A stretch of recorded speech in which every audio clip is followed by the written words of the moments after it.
Welcome to another edition of Every Album in a Row. This is Trent. I'm here with Jason. We're from the Thunder Underground podcast. And this is an offshoot thing we do where we do exactly what the title says and we pick a band and listen to every album in a row. And that we did. We got Pantera this time. Yeah, 5 albums plus a few other covers and songs from soundtracks and new tracks and that kind of stuff. But the rules are pretty simple. Like I said, we pick a band, listen to all their studio albums from the first song of the first album to the last song of the last album, listen to it in chronological order, front to back, just to see how this stuff kind of flows from one album to the next. If there's, because a lot of times you don't listen to the last song of an album and then the first song of the next album, in a row. That's right, you don't. And of course, we skip live albums, we skip greatest hits albums. We'll do covers and compilation albums. And I'm sure one day when we do Kiss, we'll make the exception for a live. I don't know. Yeah, I mean, you have to kind of do a live. We make up the rules as we go, right? Yeah. We do what we want. Yeah. Our other rule is there needs to be at least 5 albums from the band for this to happen. Yes, so Pantera is our first band with only 5 albums. But that's more than enough to make this worthwhile, I think. That's right. And what a 5 albums it is. Right. Yeah. Yes, and before you make a comment, we know there's 4 albums before these 5 albums. But I was actually going to ask you about that. I don't know if you listen to all of them. I listened to all of them a long time ago. It's been years, but it's been forever. But for the purposes of this, of course, major label stuff, and when people look at Pantera lists Cowboys From Hell as their debut album. Yeah, major label, all that great stuff. That's right. So just kind of jump into it with Cowboys From Hell when it kicks off, and that riff from Cowboys From Hell starts. Mm-hmm. Like, what could you even compare that to that came before that? Because the song itself and everything that comes after it has a lot of sounds from stuff before it that we'll get into here. But that riff itself is just unlike anything I'd ever heard when I first heard it. Yeah, I mean, you could... You knew those first 20 seconds or whatever it is. Yeah, you're like, wait, something's up here. Yeah. I mean, that's what you thought when you heard that first riff. And, I remember, I think me and you had this conversation not too long ago. Like, I don't know if that was the first Pantera song I ever heard, but that was definitely the one that, you're like, well, these guys aren't going away anytime soon. Right. It was a pretty monumental riff, and it still is. Yeah. And this album, I kind of always thought of it as the bridge between what they were and what they became. I get that, yeah. Because they've still got a lot of the 80s metal vibe to them. They're not as, if you want to say they were glam or they were, more classic hard rock. Yeah. They had a little bit of that kind of flair to it, but at the same time, the heaviness had shown up, the thrashiness. That's right. Yeah, and I like what you say about it being a bridge, and it is. I think it's more heavier and thrashier than, It's kind of the end of the bridge towards the heavy stuff, but I get that. Right. But, if you look at, videos, and I think the first home video they put out, Dimebag Darrell is still Diamond Darrell. Yeah. And he's playing a pink guitar. Well, he's listed on Cowboys From Hell as Diamond Darrell. Yeah. And, but, I mean, that is what it is. Getting into the album, I mean, it's such a, monumental record, and it's just got domination and Cemetery Gates and Promo Concrete Sledge. I mean, that's on top of Cowboys From Hell. That is that's just songs that are gonna they're kind of timeless in a way. Psycho Holiday is my favorite Pantera song, but early off this album, sorry. And I think it's not even a complaint, I think it's just an observation, is sometimes the guitar's a little thinner, a little more like, trebly. Yeah. You know. But I think that was just the time. Yeah. And you definitely hear the progression on the next record. But, I mean... Well, what about the voice? You know, you think... that was my next thing. You know, he's got the... Oh, yeah. You know, he carried that over. That was kind of part of the thing that bridged, I guess, because he was doing some heavy stuff, but nothing like what he would do later. And you know, you've got all the Halford-y... Yeah. Halford-esque, you know, kind of screams and, you know, high register stuff that he didn't do... Like ever again. Yeah. And so... You know, and probably these days he probably can't. Right. But yeah, when you say Halford, Shattered jumped out at me especially. Like, that's just straight up heavier Priest, you know? Yeah, because, you know, Priest isn't a heavy metal band. I learned that from Brent Hines' Mastodon. People need to lay off that. It's just what somebody thinks. You know, and I almost agree with him, too. No, exactly. I'm kind of the same way. Outside like Painkiller or something, you know? But that's for another episode, Trent. Sorry, that was random, but yeah, like, you mentioned Cemetery Gates. That had a huge, epic metal, 80s kind of metal vibe to it. Mm-hmm. And, of course, that's a classic, you know, metal song now itself. Yeah. And Heresy... You know, is another one that jumps out as just being real. You know, because a lot of times when people would throw Pantera in that thrash metal group, you know, when people would talk about thrash bands like years later. Yeah. And you don't really hear it except on this album to me. You know, everything later is just groove metal or just heavy metal or whatever. And heavy metal, I think. Yeah. You know, I think it was funny. Back then, when they were coming out, people would call them power metal because it was powerful or whatever. But that's totally different from what power metal is. And right. I kind of look back on that and chuckle. But Heresy almost sounds like Metallica or Anthrax at times. Yeah. And you got to talk about kind of the more unsung heroes of that record, like Art of Shredding or The Sleep. I mean, those are great fucking songs that I kind of just rediscovered all over again doing this. And that is one of the reasons why we're doing this and why I like doing this. Yeah. Listen to all these things in a row and stuff. Well, yeah, The Sleep, you know, as well, you know, has more of an 80s vibe, I think, than... Yeah. When I say 80s vibe, I mean, I'm talking like the heavy stuff from the 80s. Definitely. Than any other song on this album, I think, but especially with that riff, you know, and it just... Yeah. It gets stuck in your head, and... Yeah, it does. It's just amazing. But the... One thing that jumped out of me that every time I hear it, I just think it's cool as shit is the End of Domination. Yeah. When the riff goes back and forth between the left and right speakers. Yeah. That's like no one does that, you know? That'd have been something they were fucking around with in the studio and thought this sounded cool. Because normally when they do it, it's like one riff and then one riff or one vocal and then one vocal, but it was just like dun dun dun back and forth from anyway. I know that's one of the things about Pantera. Yeah. You know, they did whatever the hell they wanted. Right. Well, when The Sleep ends and Vulgar begins, it's not something that flows like the same band. You know, it sounds like the same band in a sense, but at the same time, it's like, holy shit, you know? Yeah, I mean, it was the tone's heavier as hell. Yeah, it's thicker. I mean, it's just, this fucking record. Yeah. You know, it's like we said in the Ozzy episode, this is one of the records everybody had. Yeah. Everybody had it. Everybody had it memorized. It's classic. There's no fucking point at any time in this record where you have to skip anything. I mean, it's just, this is just 100% perfection. Yeah. It really is. And they're firing on all cylinders. And you could kind of like, I remember when I heard this record, I could just imagine their band meeting in between Cowboys From Hell and Vulgar Display. You know, of like, okay, we need to step this up. We need to hang our balls out there for everyone to see and marvel at. And that's what the fuck they did. They really did. Yeah.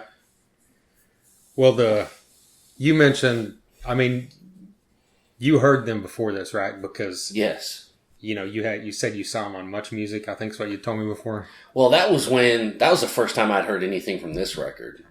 But, I had I'd seen an episode of Headbangers Ball, and you'd see Psycho Holiday or Cowboys From Hell. Oh, okay. And that's when, I was like, oh, okay, wow. Right. I love this. And then, like I said, had one of those gigantic satellite dishes when I was growing up, and we had Much Music from Canada, and they had a heavy show, and they said, here's a new Pantera song, Mouth for War, and that was the first one.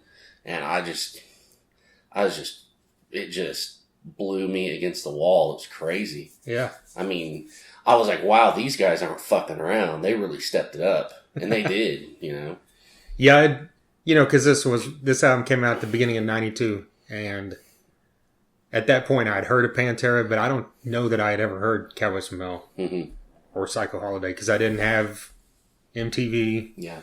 We didn't have cable at that point, so I never saw any of that stuff. But you would see, I'd get all those magazines, and see the name, you'd see the name or the pictures or something, but it was just another metal band I didn't really know that much about. Yeah. And then one day in, I guess, early 92, Lonnie Walters said, you got to come over and hear this. And I came over to his house down. He made the call. Yeah, down at the end of the street, and went in his room, and he hit play on Mouth for War and listened to the whole album there in his room. And I was like, just song after song. I'm like, what the hell? I know. Completely, like you said, just, I wasn't thinking, these guys up their game, because I didn't know what was going on before.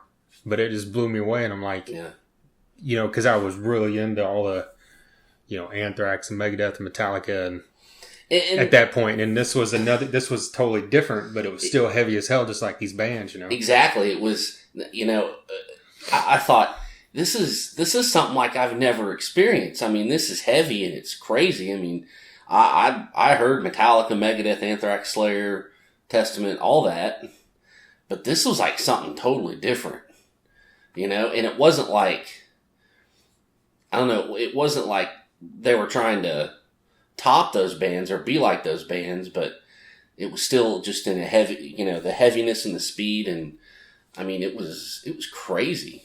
Yeah. Well, what's the best song on this album? Oh my God. Put me on the spot.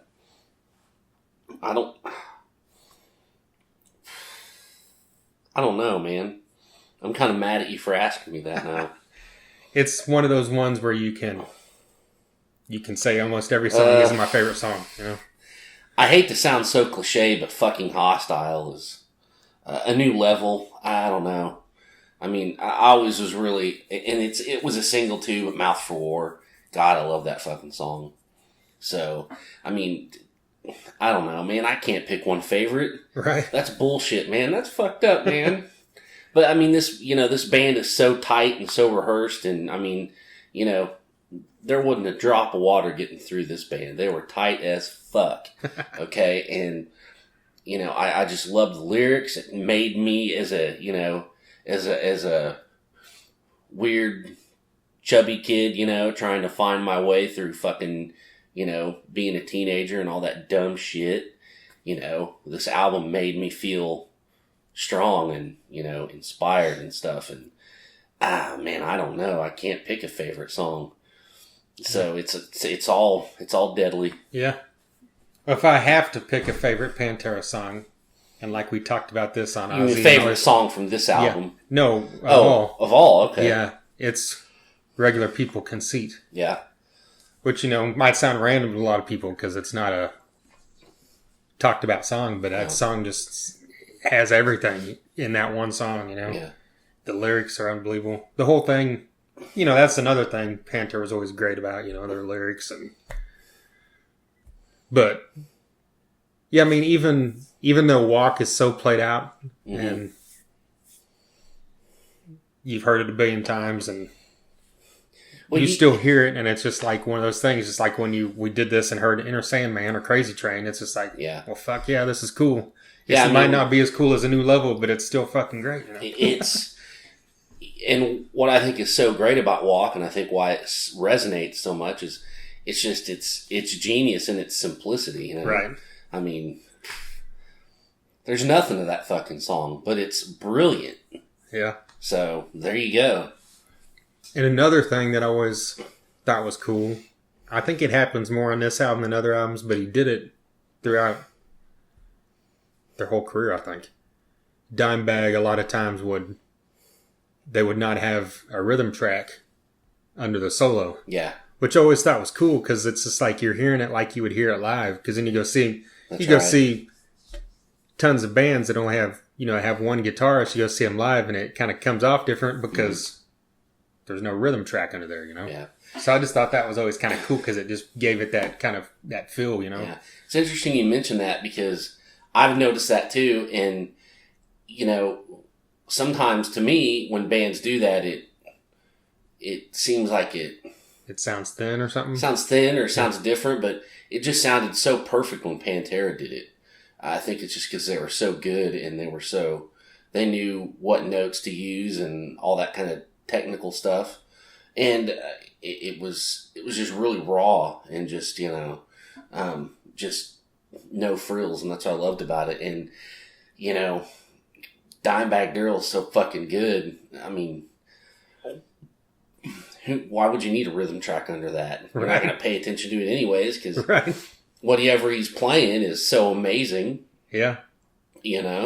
So I think that's a good point. But yeah, even like, This Love and Hollow, the two kind of quasi ballads, are just unbelievable songs. I remember hearing, This Love on the, on the radio, like real late at night. It might have been like Renegade Rock or something, if it was around here. But, and that was probably right after I'd heard it at Lonnie's house, and then eventually got it myself. Yeah. But, yeah, you kind of get at a loss for words, because it's one of those albums you just want to keep talking about, but you just keep repeating yourself, I guess. But yeah, it's, exactly. I saw him live on that tour at the end of 92. Yeah. And it was the first truly metal show I'd ever been to, I guess. Because, before that I'd been to, Warrant, Guns N' Roses, and Stryper, and Tesla, and shows like that. Yeah. Of course, Guns N' Roses, huge arena show, and Warrant, and all that stuff. But Pantera was a true heavy metal, Yeah, it was. And going to that thing, it just kind of... I was already, a heavy metal fan, obviously, because of, like, those bands we mentioned earlier. But it just completely solidified everything with me, I think, when I saw it. And it was just so over the top, because it was like watching the shit, on TV or something. Or if you saw a clip from some crazy-ass metal show, because that's truly what it was. It was White Zombie opened, and this was before most people... knew who they probably were. Outside of the Northeast knew who they were. Yeah. Because I'm sure they were on Headbangers Ball by that point with Thunder Kiss or Black Sunshine, but they weren't a name that most people knew. And yeah, that show was in this little tiny theater thing in the fairgrounds that doesn't even exist anymore. Yeah. And they carried out, I forgot the number, but it was like 10 or 12 people. They carried them out to ambulances, because that's how intense the mosh was. Because I guess this place didn't know what they were getting themselves into, because they had folding chairs on the floor. Oh shit! Laid out, from the front to the back. Like everybody sat down in a single file, and they were, how they bolt those chairs together to make a long thing or whatever. And there was like a kind of a second level that was, raised up a little bit, like a half staircase, and you had to have a ticket to get on the floor. And I was could only go up to that rail. But as soon as, like, White Zombie, people were going a little crazy. But as soon as Pantera hit, people were lifting those whole rows of chairs up and trying to people were breaking them apart and just throwing shit in the air. So they were fucking metal folding chairs. And, 8 of them hooked together, flying across the crowd. So people are getting hit in the head and shit. And then crowd surfing and falling on the chair, So that's why people were going out in ambulances. So God, I wish I could have went to that show. I remember, I've heard the stories for years. Yeah. You and Thrasher. I wish to hell I could have went to that.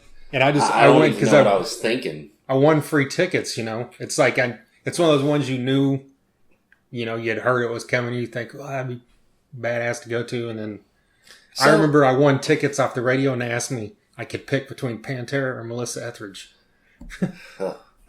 If you'd have picked Melissa Etheridge, I would give you shit to this day. Hey, and I don't mind Melissa Etheridge. No, not at all. But still, let me ask you this though: is that being one of your first, like true metal, like non-arena concert experiences? And it sounds like you really kicked it off in the right fucking way. When you saw those chairs and all that kind of shit going, what did you think as a young man? I just remember thinking it was crazy. Like that this is just over the top. Is this how it is at all these shows like this, And it really wasn't, obviously. Yeah. But, like, I remember, like I mentioned Lonnie already. I know he was there with, I think, his sister, and I can't remember who, but, like, me and Thrasher, and then it seemed like someone else, but they ended up being able to get down on the floor. Yeah. I think someone had gave them a thing, even though they didn't have a pass, if I remember right. But I'm like, I don't even want to go down there. It's because, at this point I was like 15. I'm not like in this mode where I'm like, I think I can handle this. I'm just like, I'm watching this like it's a fucking spectacle and just amazed, That's awesome. I'm glad you get to see that. Yeah. But then, well, what do we get? Oh, we got Piss. Is that before? Yeah, it was. It would be, wouldn't it? Yeah, because Piss came out on the 2012 20th anniversary remastered of Vulgar Display of Power. Yes. And when that came out, Vinnie had said this is, they had claimed this is the only Pantera song that existed, completed. That hadn't been released. That was never on an album or a soundtrack or anything.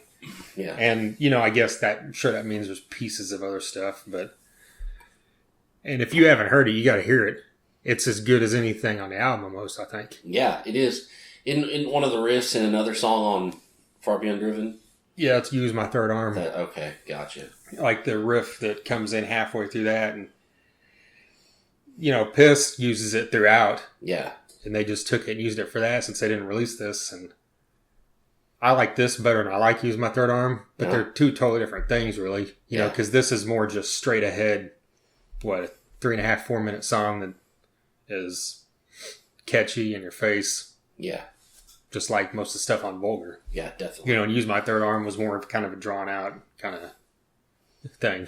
Which kind of was the theme for, I think, the next couple records. Yeah. But yeah, check out Piss if you never heard it. You like Pantera. I can't imagine you won't like that. Yeah, it's not anything bad. Right. Like a piss in the wind. By God. Well, Vulgar Display of Power came out. Yes, Far that Beyond came out. Driven. Far Beyond Driven came out in 1994. You motherfucker. 2 years later. This was the first ever heavy metal album to debut at number 1 on the Billboard charts. Yeah. And there was something else about it like that was, I thought was like a big deal. But anyway, when Strength Beyond Strength starts, it flows perfectly well out of what Vulgar sounded like. Yeah. The whole album, they're still carrying on what they were doing.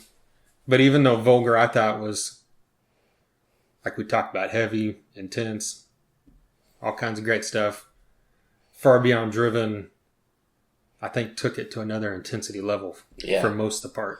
Yeah, it did. I mean, I remember hearing it for the first time, and I mean, it's an amazing record. I think it's almost as classic and as Vulgar. And really, it's kind of like Vulgar, like I said earlier. We all had it. Everybody had it. Yeah. Like I said before, from that line from Wayne's World, if you lived in the suburbs, you were issued it. Right. And but it was a little bit more abrasive. It was tight, but not You know, I mean, if you get my meaning, Yeah. it just kind of seemed to be a little dirtier. It almost makes me feel like maybe Phil had more of a hand in this. Yeah, exactly. Because that's what he was always doing after or away from Pantera, Yeah. outside of maybe Down. But I mean, all his other stuff is kind of in that Yeah, vein, and, you where, know, where it's looser, more raw and aggressive. You know, a song like "Good Friends and a Bottle of Pills." I mean, I got to think that's got Phil all over it, right? Right. You know, I mean, I could be totally wrong. I'm just talking here. Well, but I think "Becoming" is like, that's such a great fucking song, and the fucking drums, and just you don't, you know, what I liked about Vinnie Paul, what I liked about Pantera was, and I guess this kind of speaks to, you know, the groove aspect of it, is you always heard, you know, double bass in heavy metal, and it was like machine gun type kind of stuff.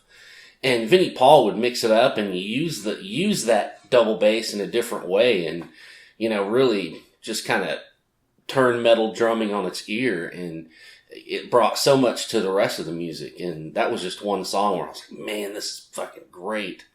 That song really stuck out to me. Yeah, it's definitely one of my favorites on the album. It's like 3 minutes long, Yeah. but it's got like this huge chorus and that guitar riff, and like you said, memorable as hell. Yeah, it is. Definitely. But the whole album is. Yeah. I think I'm Broken was the lead single. Yeah, I think you're right. That's as good as anything they've ever done. You know, that never gets old. No, 5 Minutes Alone never gets old. You know, Slaughtered was great. You know. My three favorite songs on the album are Becoming, Slaughtered, and Shedding Skin. Yeah. Yeah, Shedding Skin's insane. Because Shedding Skin's so, I don't even know how to say it, like, it's really different from most everything they had done to that point, and even after, really. Mm-hmm. Just the sound of his guitar tone on that song was a little different, and it just jumps out, so to speak, you know, and that's a cool as hell riff, you know. Yeah, definitely. It gets stuck in your head as well. And that's the cool thing about Dimebag, is his stuff gets stuck in your head as much as like a chorus from a singer, you know. Yeah, definitely. But just think, like, if this is the first metal album ever debut at number one, and that was 94, you know, of course, a lot of metal wasn't ever mainstream on the charts before, you know, Metallica really, you know, made it. But I remember when the Black Album came out, you know, you see all those stuff. I saw the stuff, you know, like on the Year and a Half and all that stuff, where it showed all the people, the mass amounts of people out there buying the album. Like when it came out. So I'm like, and all that shit. Like, what did that debut at? I should have looked that up. Like, how did that not debut at number one? We need to find out. It's probably up against like Whitney Houston or something. Debuted at number 2, I guess. Yeah. But yeah, Far Beyond Driven, like you mentioned, everybody had it, and a lot of times I'll hear people all the time say it's their favorite Pantera album. Oh yeah. So it's not even a question if there's no what's the word? There's no let up. There's no slag. There's no. We could have said that at the beginning, or I could say it at the end. All 5 of these albums, there's really never a drop off. No, there's not. And I don't know if it was after, in between Far Beyond Driven, or after that, is whenever The Badge came out on the Crow soundtrack. Yeah, I liked that song. Yeah. I hadn't heard that song in years going over this. It's a punk cover. I even looked up who did it, and the name escapes me now. Maybe that's why I should make notes like you. Fuck me. Right. But it's a great song. It's great. Yeah, it's a great soundtrack all around for the most part. Yeah, it is. It is. And was Cat Scratch Fever in between Vulgar and Far Beyond Driven? Yeah, I think. See, because that song was actually on like the Detroit Rock City soundtrack or something, but I think it was recorded way before that, around this time. On the list here, so I don't know. What do you think of their cover of that? I like it. It's great. Yeah. It's like, the odd thing is, it sounds more. It's more true to the original than you would expect it to be. Yeah, exactly. That's exactly what I thought. It just sounds like hard rock. It sounds like they're playing Nugent. It doesn't sound like they're making it Pantera, you know? Yeah. And the cool thing was, if you ever saw them live back then, you know, a lot of times they played that in the middle of Cowboys From Hell. They did. I forgot about that. They'd play like a 30-second or a minute interlude thing of it, you know? But so by this point, you'd seen them, you know, because we saw them on the Far Beyond Driven tour. Yeah. With Typo Negative. Yes. It was amazing. Yeah. That's a bill you could never get back, but that'd be... Yep. Glad we got to see that for sure. That's right. That was since they debuted at number one, and they went from clubs to arenas really quick. Yeah. Which is unusual for a metal band. Yeah. So they were in, you know, they weren't giant arenas, but they were mid-sized arenas at that point. And forgot to mention Planet Caravan on Far Beyond Driven. That song just bugs the fuck out of me. Yeah. I'm sorry. I just can't... I know people go apeshit, and like you always see people talking about how much they love that, and even when it came on doing this, I'm like, I want to skip this. It's not that it's bad, you know. I love the solo, you know, that clean guitar thing he does, but I never even cared much for the original. That's and I love Black Sabbath, you know. It's just a boring song to me. But it did them good because they're like, well, this is a big album for us. We can have it's a light, you know, acoustic thing. It'll get on the radio, and it fucking did. Yeah, that makes sense because they got played the shit out of, at least around here, I know. Yeah, it wasn't a stupid decision to put that on there. Yeah. So when you go from Far Beyond Driven into the Great Southern Trendkill, I think what I said about Vulgar to Far Beyond Driven can be said the same thing again. It's like up to a little bit more. Let's go even. Let's get weird. Let's get, you know, it's like, it's got this, that whole album's got this like rusty, like old, it's just got a, you know, I don't know, just a thing to it. It's just, it's so much more abrasive. And I don't like it as much as I do the other ones. But that doesn't mean it's not good. And I think for the time, that album really needed to be out because it was 1996 and you had a lot of really lame fucking shit going on. Yeah. And so this album was needed. And, you know, it kind of kicked a lot of things' asses. Right. That needed their asses kicked. Yeah, I mean, with a lot of albums from bigger artists, or at least bigger to me, I remember like the first time I heard something, and I still remember the very first time I went and bought this at Best Buy on my lunch break from Cost Plus Baby Furniture. Oh my god! Hey, I got it the day it came out too. Yeah, and I get into I guess it was Dodge Daytona at that point. Put this CD in. And that just opening... with that blast beat? Yeah, and him screaming, I was like, holy shit. It's like, it's Pantera. You know it's going to be heavy and it's going to kick ass, but just something about it. I'm like, holy fuck, these guys are back and, you know, it's only been 2 years. Well, yeah, and it's you know, the Great Southern Trendkill. That's what it fucking needed to be. And it needed to be a insane blast beat with just screaming coming out of it. Because everybody kind of softened up. Or you had a bunch of new stuff coming out that was... you know, dishwalling shit. Fuck that. You know, lit, whatever. Bullshit. And so they knew. Deep Blue something. Oh, Jesus. Fucking. That's why I'd like to think that's why they did this. And it needed to fucking be done. Well, yeah, even the lyrics to that song were about that. Yeah, exactly. But so just like going through some of the songs, you know, Living Through Me. You know, it's just got that classic fucking riff. You know, I fucking love that song. 13 Steps to Nowhere is my favorite song on that record. Yeah. That's just a great fucking song. It's badass. Yeah, I love that one. And the riff and Suicide Note Part 2. Yeah. That fucking groove, you know, is just like, that's one of his best riffs ever, in my opinion. And Drag the Waters had a great groove to it as well, you know?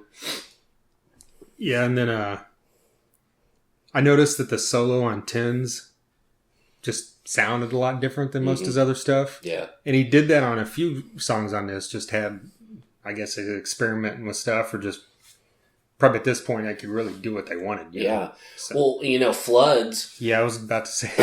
if you go, I can't remember the name of the home video that Vinnie put out. The Dime Vision. Vision. There's footage of Dimebag Darrell back in like the early '80s at like little club shows, and he's doing that fucking the Floods, the solo and the little riff and stuff. Oh, really? Yeah. Oh, well. Which, I know I'd seen that when it came out, but that's been 10 years ago, so I forgot. Well, which, by the way, that Dime Vision, if you have it, or it's all, the whole thing's on YouTube, whatever, that's such a great fucking showcase and tribute to Dimebag Darrell.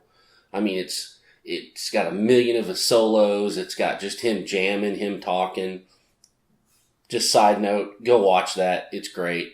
It's never gets old, never gets boring. Yeah. Fuck, I might watch it tonight now. Fucking now that we're doing this. Well, he called that Volume 1. Yeah. He never put out a Volume 2. It's been a long time. I figured he would. But that solo in Floods has a real, or like at least the solo towards the end has like a real Satriani kind of, yeah, one of those kind of virtuoso guitarist, that kind of, I don't even know what you describe it as, that more kind of ambient hard rock thing or whatever. I know exactly. Yeah, you're right. It has that vibe to it for sure. Yeah. But yeah, there's and I keep forgetting to look up that Zakk Wylde did that cover of Suicide Note Part 1. That's great. You brought that up. I completely forgot about that till you mentioned it the other day. And I went and listened to it. It was really cool. And since you had mentioned that, it was before I got to that song, when we were doing this. And so when that song came up, I'm listening to it and I'm like, you know what? This sounds the most like any Pantera song, that the way Phil's singing it, like Zach's vocal style fits perfect to that. Mm-hmm. Yeah. Just kind of, there you go. Well, I love that song. It's really solemn, but it's like catchy too. And it's really vibey, and the way it just goes into part 2. I mean, it's just insane. I think that's just a great little piece they put together there. Yeah. And it shows kind of the different stuff they can do, even while they're still being, abrasive as hell. Yeah. We saw him live on that tour at the Brady Theater, yeah. And I'd seen him earlier that year at with Neurosis and Biohazard. Yeah. I saw him New Year's Eve in Dallas. You motherfucker. With Corrosion Conformity and Crowbar. Yeah. And they had those flyers that at midnight they dropped from the ceiling, and they, it had their picture and it said Happy New Year's Pantera, and it said look for, 1996, the heaviest album of the year from Pantera. Yeah. And it was. I don't know if it was. Neurosis album's probably heavier. Yeah. I guess probably. however you define heavy, fast. That's a different kind of heavy. Yeah. Well, was there... Yeah, it would have been after the Great Southern Trend Kills when they did... when they released the live album. Yeah. Official Live 101. Yeah, it had a couple new songs on it. Yeah. Watch Me Go and... Man, I forgot the name of the other one. Where You Come From? Yeah, Where You Come From. I Can't Hide? Watch Me Go. What's that? Oh, that's the name of... What's that the name of? That's something else, Pantera. I have no idea. Is that video thing? Watch It Go. That's Watch It Go. Okay, yeah. Man. Sorry, I'm off. Lay off the booze, Trent. Yeah. Wait, I'm telling you that? Anyways. Right. I really loved Where You Come From. I thought that was I liked that better than anything off of Great Southern Trend Kill. Oh, wow, really? It just seemed like it harkened back to, the Vulgar or Far Beyond. And it was just catchy, and, and he's like, don't give a shit and all that. I don't know, I just liked that, so it was cool. It was a cool song, man. Yeah, both those songs have the vibe of the earlier stuff, and I wondered if maybe they were just leftover tracks they recorded for this. Could have been. But that's basically... Oh, and then they had the cover of Hole in the Sky from Nativity in Black. Yeah. Right? Can't go wrong with that. Yeah. That's a great cover. Yeah. That's the difference between that and Planet Caravan. That's a great fucking song. So you don't really need to say much about that. Listen to it if you hadn't. Then Reinventing the Steel came out. This was the first time they had a bigger gap 4 years later. Yeah. In 2000. And I'll just say when this first came out, you know, I'm a huge Pantera fan. One of my favorite bands. Fanboy.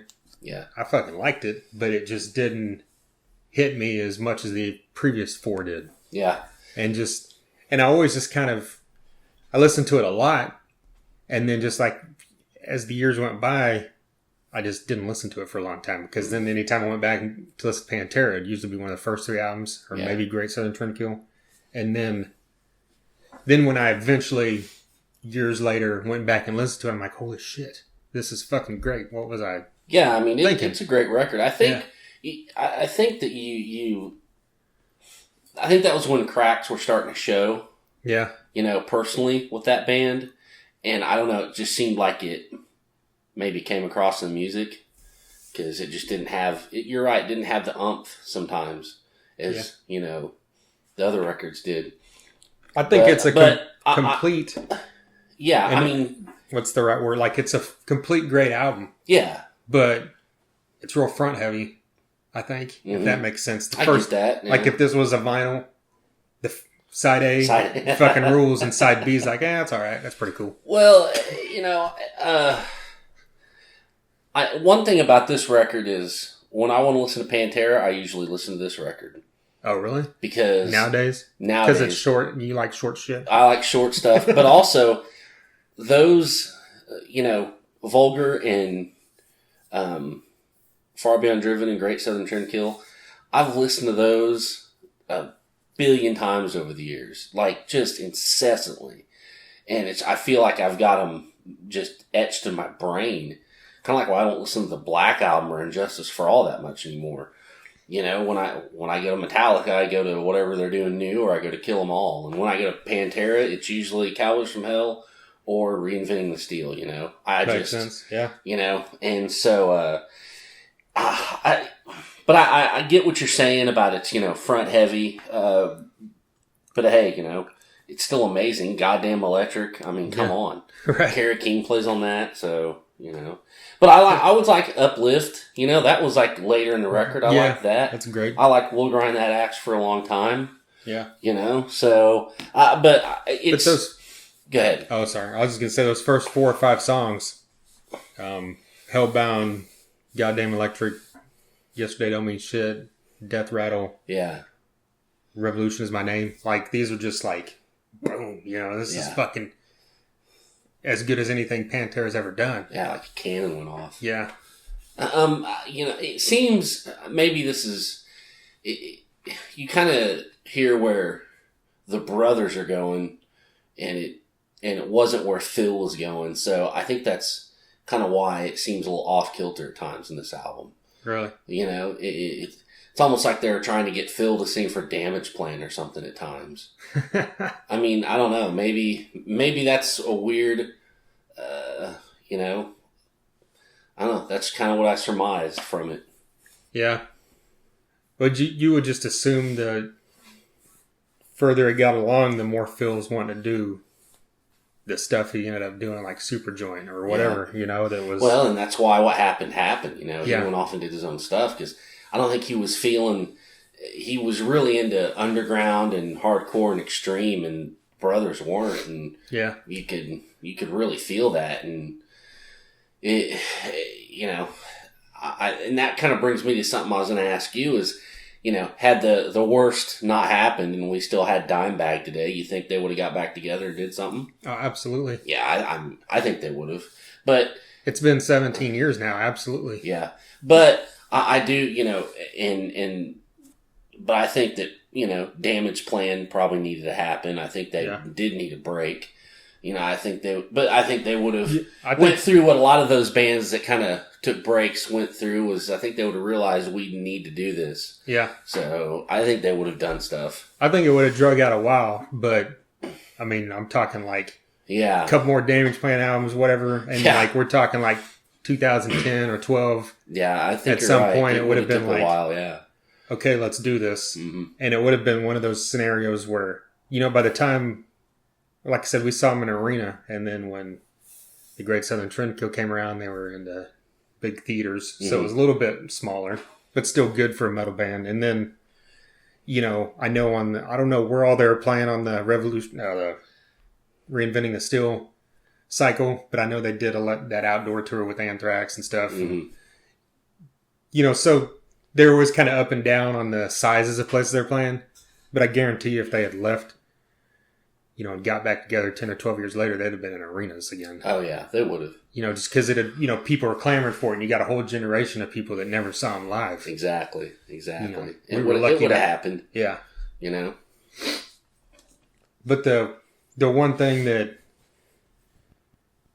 that's obvious when you listen to all 5 of these albums is that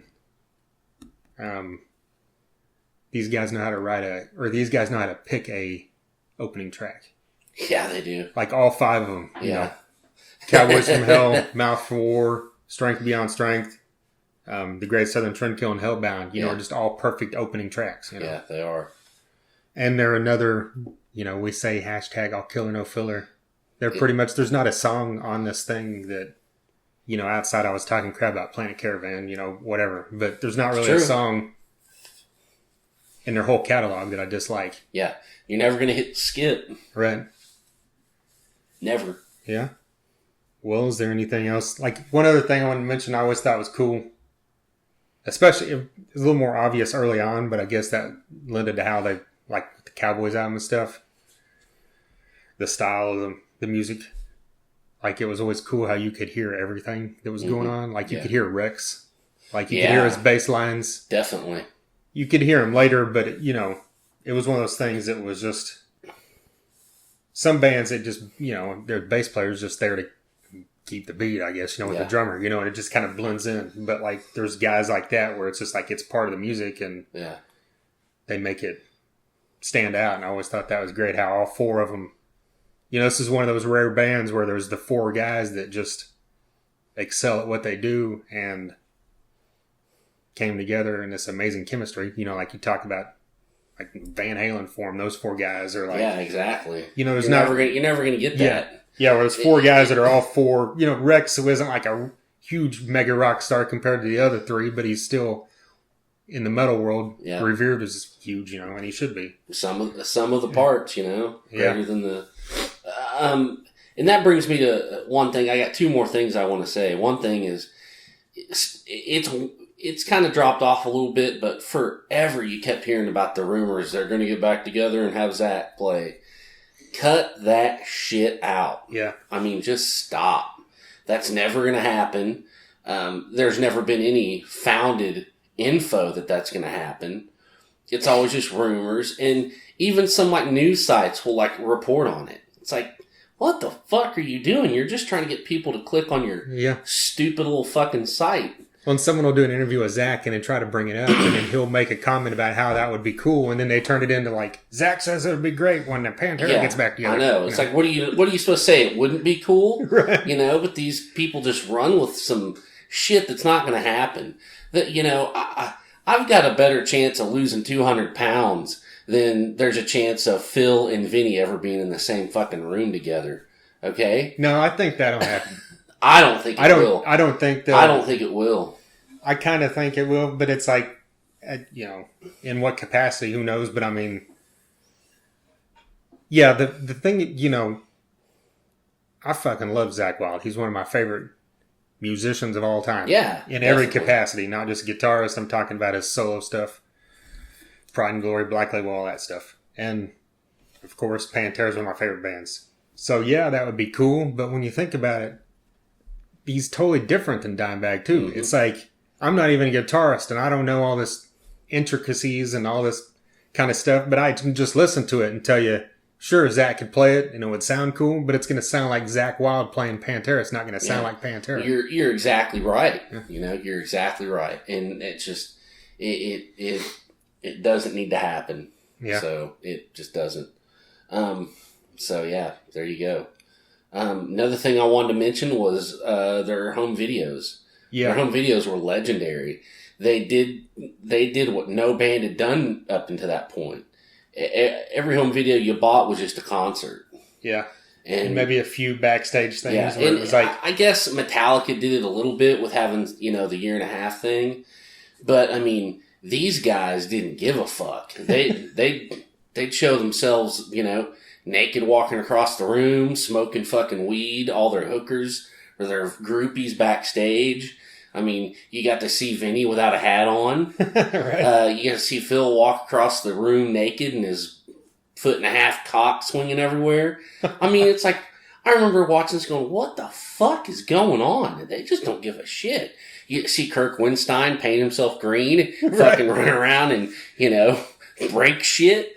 I mean, that shit was, they'd fucking follow their gigantic fucking security guard around and challenge him to eat a whole fucking birthday cake and pay him $1,500. Yeah. I mean, the shit's insane, dude. Yeah, it's like... And it's just, it was legendary. Fucking legendary. It's like you just take home videos where you're joking with your friends and then make it to the public. Yeah. And like you said, they completely changed the whole game, as far as that goes, because Lamb of God and other bands did this kind of shit where it was like real open later on. And definitely. If it hadn't been for that, you probably would have never saw Randy and who was Mark. it? Yeah, Mark, like going at it, on the tour bus, Dude, which if everybody out there hadn't seen that, Mark fucking lays them out. Yeah.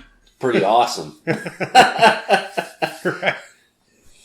Don't fuck with Mark Morton. He'll punch you out. Right. Well, we got anything else to talk about Pantera? I think we did it, man. Yeah. That was a good one. It felt good. I will say this just to piss you off. I met Dimebag Darrell, but you already know that. Thanks, asshole. Yeah.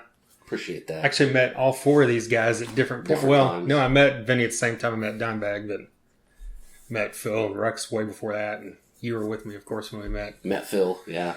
That was pretty awesome. Yeah. I was pretty intimidated, but he was a pretty nice guy. Yeah, which was kind of a cool story to tell because... Yeah, it is, actually.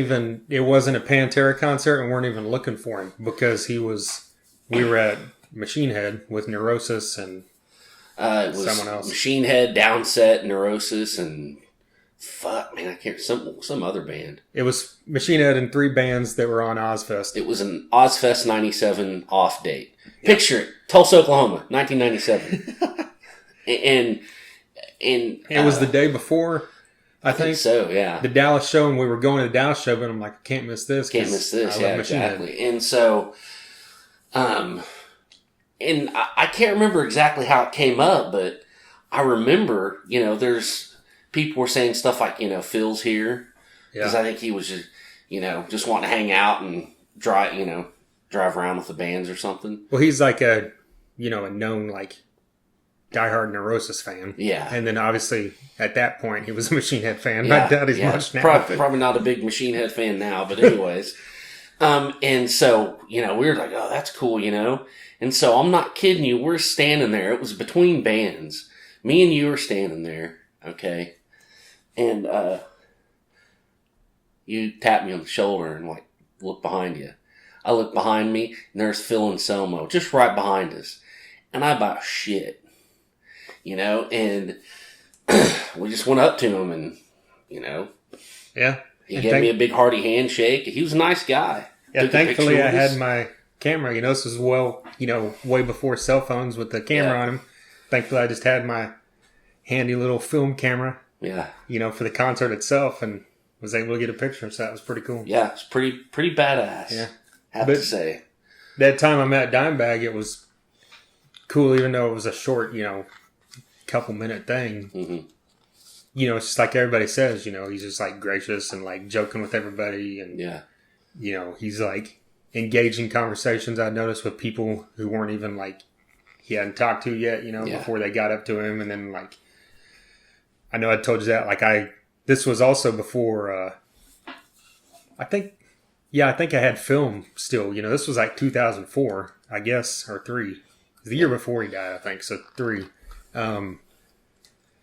And I had a film camera with me, not a digital camera, and I had this guy take my picture.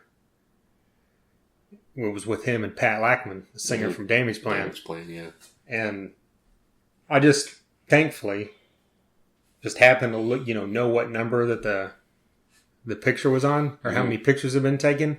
And he gave it back to me as thanks, and I'm walking away and I look at it and it's still the same number. So the guy had fucked up and not took the picture. And I was like, oh fuck. I'm like, I'm not gonna miss this. It's fucking Dimebag. You're going back. So I'm like, I'm just gonna go back and do it again. And I go back up there and like he's all joking. He's like, didn't you already get a picture? What do you need another one for? So then I explain the situation. He's like, oh fuck that guy. Let's do this. And then like he's standing there and Pat Lackman's standing beside him with his arm, and Dimebag like looks at Pat and he's like, what the hell are you doing? You had your, because he had put his arm around my neck like he was choking me, where you could see his damage plan tattoo on his arm. Yeah. And he's like, you had his arm around his neck. He's like, oh yeah, that was him, right? So he's just like constantly joking, and shit, just like on those videos. So it's kind of cool. Yeah, that's awesome. But you went back for another picture. Hell yeah. Yeah. Well, like we said early on in this thing, we've got a podcast. We've had 113 episodes now. We've had on guys from Corrosion of Conformity and Megadeth and Death Angel, Shinedown, Drowning Pool, Avatar, The Obsessed, Great White, Battlecross, Soil, Sons of Texas, Warrant, Europe. If you like that kind of stuff, Trickster and the Bullet Boys as well. I know there's some Pantera fans right now, what the fuck is going on? Smooth up in you. We got to plug our shit, man. Yeah. All that stuff's here on YouTube. It's also on SoundCloud.com/Thunder-Underground.